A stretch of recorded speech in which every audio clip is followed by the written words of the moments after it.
Hello everyone. Today we will talk about how to fix or how to solve the problem of keeps crashing on the application of Remitly app. We go to settings. In this page we go to apps, default apps, app settings. On above you will search about Remitly app and you will click.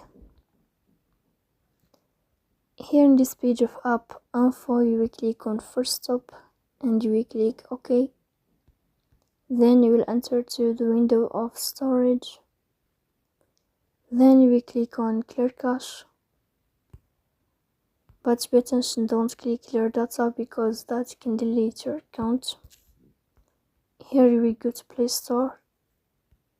You will search about Remitly app. If you find update here, then you can update your app. So please don't forget to support us by like and subscribe.